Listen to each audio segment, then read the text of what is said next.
alive on the stage. There's never a time to reject the moment. 4 quarters now. Every chance you get, hit somebody, you smack them in the mouth. 60 minutes. I just want to know if the fight in us is greater than the fight in them, man. A lifetime of glow or regret awaits.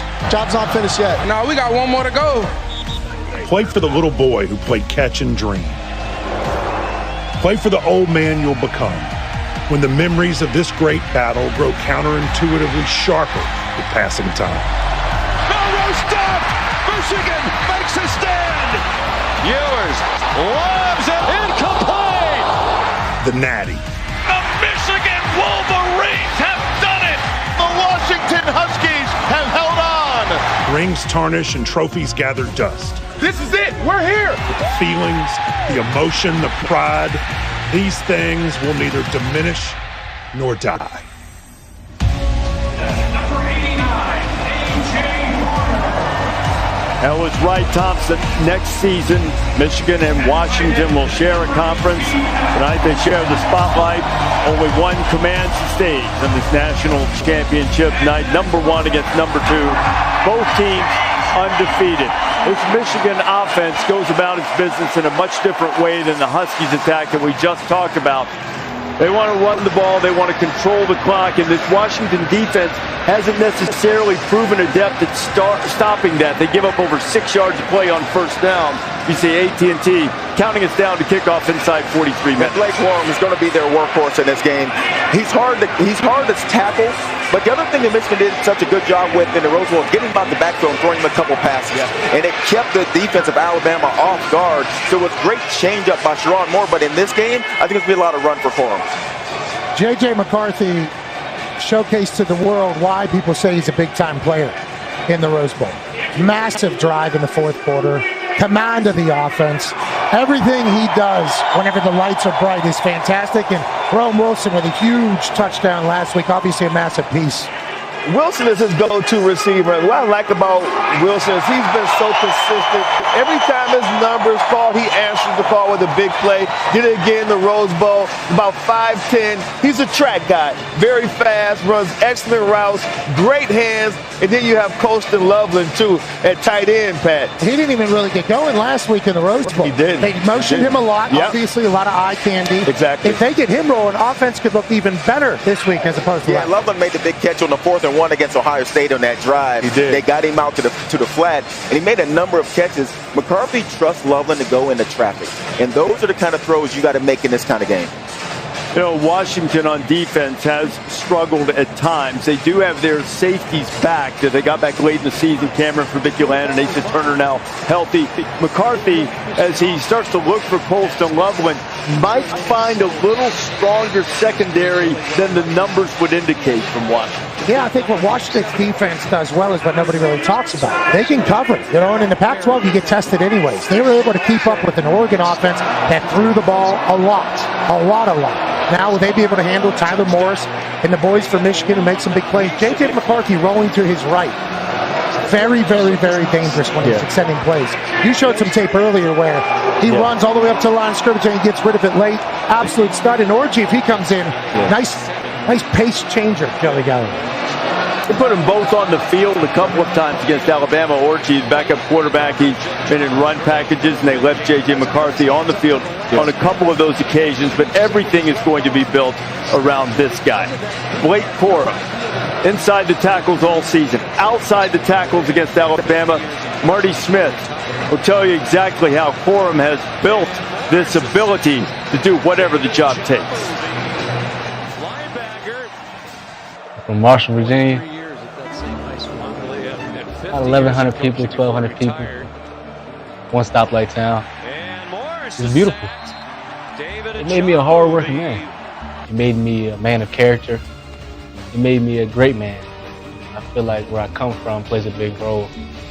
50 miles west of Washington, D.C., sits a farmhouse. Once lived in by his grandfather, helped shape Michigan running back Blake Corum. The color may have changed, but the memories remain of the place where he says his dreams began. I think it was a place where he felt safe and where he just enjoyed life. You know, it was like his go-to place where he could just be free. A lot of kids in school, you know, they didn't believe, they didn't dream. And I used to tell them, I'm going to the NFL. And they said, no, you're not. Because no one believed. People got a dream. JJ takes the snap, hands it off to Corum, out to the 15, hesitates to the 10. Blake Corum inside the 5. Touchdown, Wolverines. Blake's football future is in full bloom. But no matter where it takes him, he says his roots hold firmly to rural Virginia soil and the farmhouse that forged him. Last time I went back home, someone painted it green, and it lit me up. You know, it lit me up inside because it hurt my heart. You know, because I'm used to seeing it red. That's it? That's it right there. I promised my mom that. I told her I'm gonna go back and get that farm, and I mean it. I'm coming back. I don't know who owns it. If you're watching this, we're gonna have a negotiate in a couple years because I'm coming to get it. And the first thing you'll do is paint it back red. I knew it. And running through tackles. To see Blake Corum averaging nearly 5 yards per carry coming off of that injury has kept him out of the postseason last year. You know, Corum has seen the Washington defense before a couple of years ago. Now, this was pre-Kalen DeBoer era. But Corum went for 171 yards in a 31-10 Wolverine victory against the Huskies. One that got a little testy toward the end with former Michigan wide receiver, now Huskies wide receiver Giles Jackson getting into it with some people. So we may have some festivities here. Definitely some festivities. I love his story, man. Yeah, me too. Absolutely. It created a monster. Yeah. You know what I mean? Yeah. A good, humble beast of a running back. Yeah, absolute dog, man. Braylon Trice and other guys had to come back from some injuries. Over the last 7 games, his pass rush has really picked up. Yeah, he had 2 sacks in the Sugar Bowl against Texas, and it's going to be key. If they have a chance in this game, guys like Trice have to be in the backfield. They have to make not just the running back and the quarterback uncomfortable, they got to make the offensive line uncomfortable. And that's what Alabama couldn't do. They didn't make the offensive line of Michigan uncomfortable, and they let them get off and get confidence.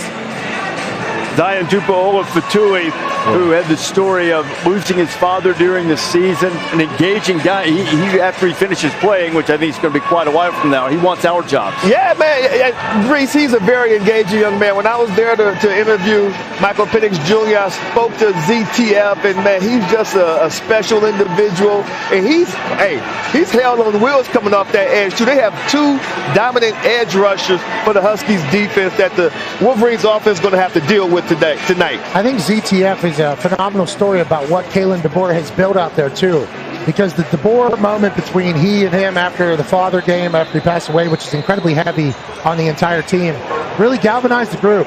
He's a massive piece of the puzzle in the locker room.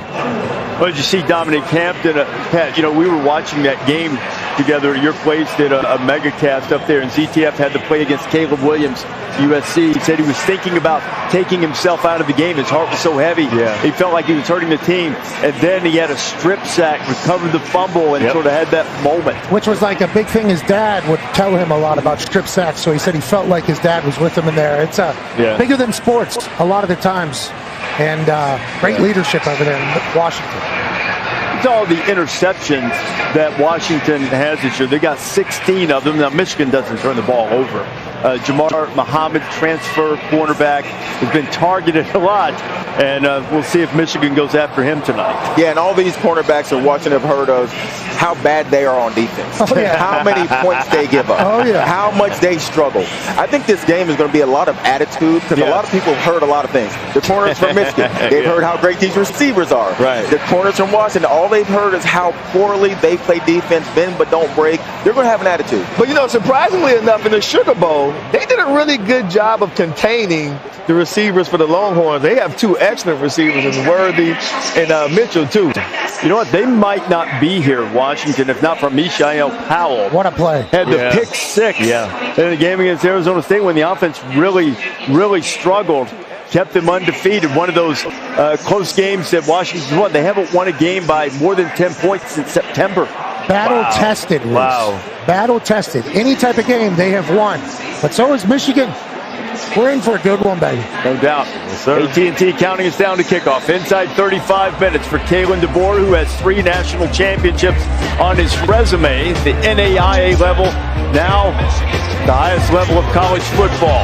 Washington and Michigan. You know, last time Washington won a title, they had to go through Michigan to do it in the Rose Bowl. That's what stands in the way tonight.